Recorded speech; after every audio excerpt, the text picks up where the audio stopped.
അത്ഭുതങ്ങൾ തീർന്നിട്ടില്ല, അടയാളങ്ങൾ തീർന്നിട്ടില്ല കാലത്തിൽ ഈ ലോകത്തിൽ.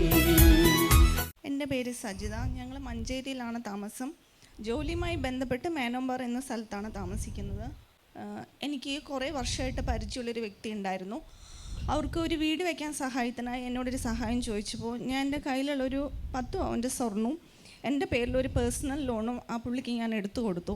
അങ്ങനെ 2 വർഷം കഴിഞ്ഞു. എന്നിട്ട് ഞാൻ പുള്ളിയോട് ചോദിച്ചപ്പോൾ പുള്ളി അത് തിരിച്ചു തരാൻ ഉദ്ദേശിക്കുന്നില്ല. പിന്നെ ബാങ്കിൽ നിന്നാണെങ്കിൽ എൻ്റെ പേരിൽ ലോൺ ആയതുകൊണ്ട് എൻ്റെ സാലറിയിൽ നിന്ന് എമൗണ്ട് പിടിക്കാൻ തുടങ്ങി.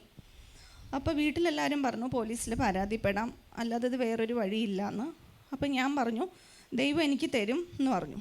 അപ്പോൾ എല്ലാവരും പറഞ്ഞു അതൊന്നും നിനക്കിനി കിട്ടാൻ പോകുന്നില്ല എന്ന് പറഞ്ഞു.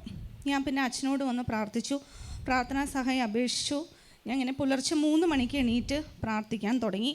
അങ്ങനെ ഒരു 1.5 മാസം കഴിഞ്ഞപ്പോൾ ബാങ്കിൽ നിന്ന് വിളിച്ചു. എൻ്റെ പേരിൽ ലോണ് പുള്ളി അടച്ചു തീർത്തു. പിന്നെ എനിക്ക് തരാനുള്ള സ്വർണം പുള്ളി എൻ്റെ വീട്ടിൽ കൊണ്ട് തന്നു.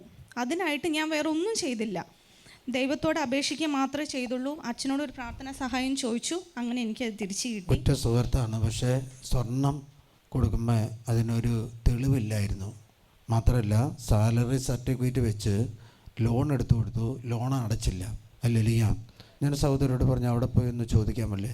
ആ സഹോദരി അത് വേണ്ട അച്ഛാ, എനിക്കത് കിട്ടും, ഞാൻ ഇവിടെ ഒന്ന് ധ്യാനം കൂടാണ്, ആ വ്യക്തിക്ക് വേണ്ടി പ്രാർത്ഥിക്കുകയാണ്.